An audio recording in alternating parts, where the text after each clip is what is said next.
welcome back to Cooking with Mrs C.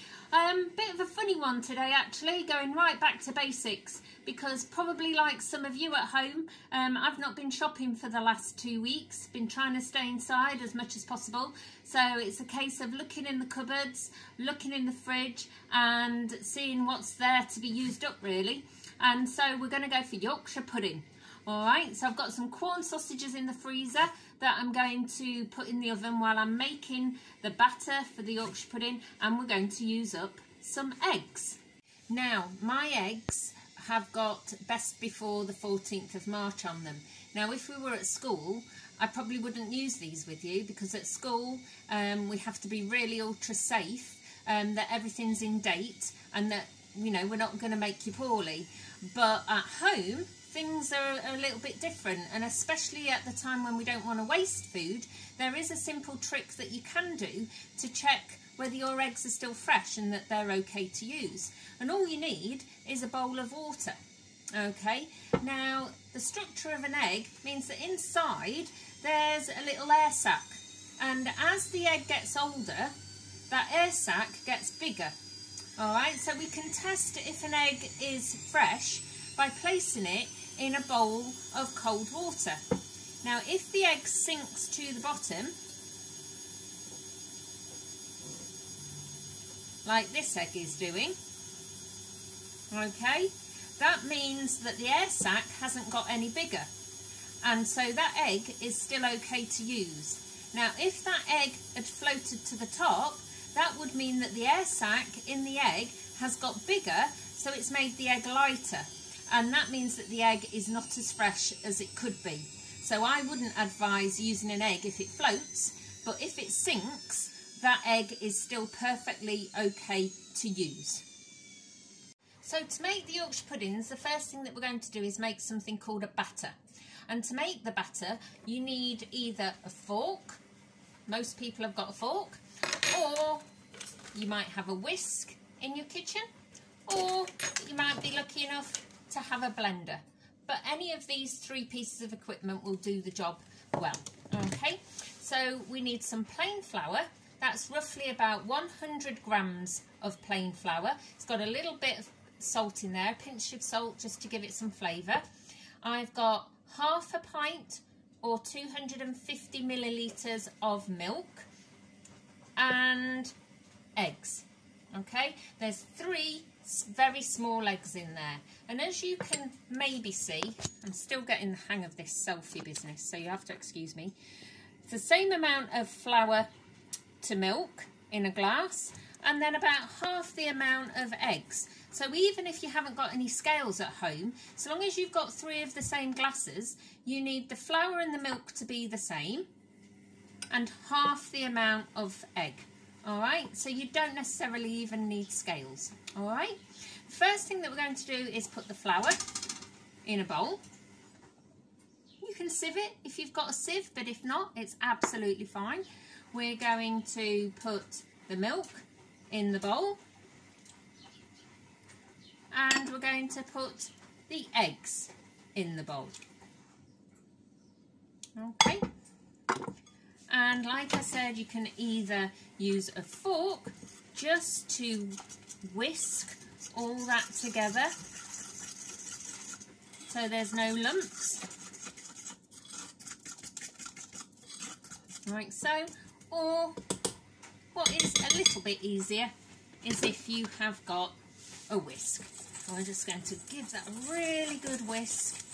You might have done your Joe Wicks this morning, okay, but this will help with your biceps as well. Alright, so we've got a bit of pee in there today, a bit of a gym exercise while whisking. Okay, like so. And what we want is a really nice smooth batter. Nothing worse than having Yorkshire pudding with lumps in there. Okay. And that's all you need, really, for the Yorkshire pudding mixture itself, is just eggs, flour and milk. Okay, give it a really, really good whisk. Use the other arm. We don't want one side to get more muscly than the other, do we? Alright, okay, and we're going to really whisk that until it's smooth, and we're just going to put that to one side and let it rest. Now, everybody has their own way of making Yorkshire pudding. My mum would probably go, oh, 3 eggs, because she used to get them to rise really, really high just with 1 egg. But I'm not as good as her at making Yorkshire pudding. Okay, so everybody will have their own version of doing it. This is just mine. And we're just going to leave that to one side until we need it. Okay, so I've got a bun tray now, and it's got a little bit of oil in each one. Now, if you saw the bake-off this week, they did Yorkshire puddings. Not as easy as they look, even though they've only got a few ingredients in there. We've got about a teaspoon of oil in each of the bun tray, in the holes in the bun tray, and this is where you might need an adult to help you, because this now needs to go into the oven that's on about 220 degrees centigrade, and that's about gas mark 7 if you've got a gas oven. And this oil needs to get really, really hot if your Yorkshire puddings have got any chance of rising. So I'm just going to pop those in my oven to get hot. Okay, and to make it easier to pour the batter into the bun trays, I'm just going to pour the batter that has been resting into a jug, because that will make it easier to pour.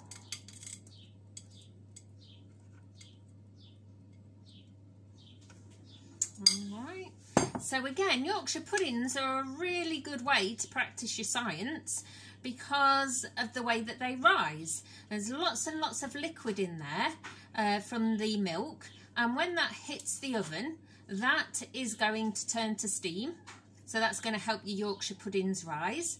The eggs in the Yorkshire pudding are going to help the Yorkshire pudding set, because they're full of protein and they're going to harden when they're in the heat. And then we've got the flour to make it all stay together and give it the structure, okay, because of the gluten. Only a little bit of gluten in plain flour, but that will help it all to give the structure. The eggs will help to set it, and the steam from the milk will help it to rise. The eggs help it to rise a little bit as well. So it is all about science. Okay, so the oil has been in the oven for about 5 minutes, getting really hot. I'm just going to bring that out very carefully. This is where you will need an adult to help you. And place it on the top. Okay, and I'm just going to carefully pour the mixture. You can see that. Pour the mixture into the bun tray as evenly as I can. And what we're hoping for is that there will be a hole in the middle of each Yorkshire pudding, if these work out right. I'm not an expert on Yorkshire puddings, so we'll have to cross our fingers and hope for the best.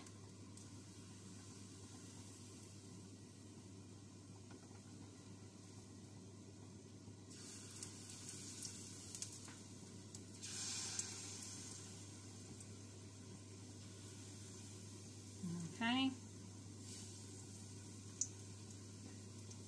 and they're going to go back in the oven for about 20 minutes, so I'll see you back then. Okay, so you can see hopefully that the Yorkshire puddings are rising in the oven. Had a bit of mixture left over, so I just poured those over the sausages really to make like a toad in the hole.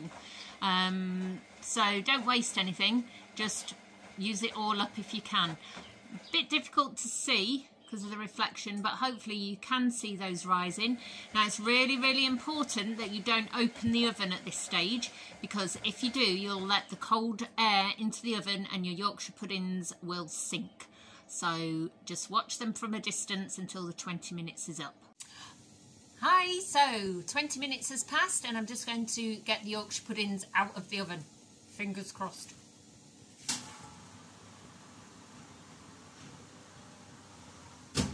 Okay, so not too bad. They've risen up really well. They're nice and crispy, got a little hole in the middle, and ready to eat. Lovely, cheap Yorkshire puddings. Enjoy, and remember, stay inside, stay safe.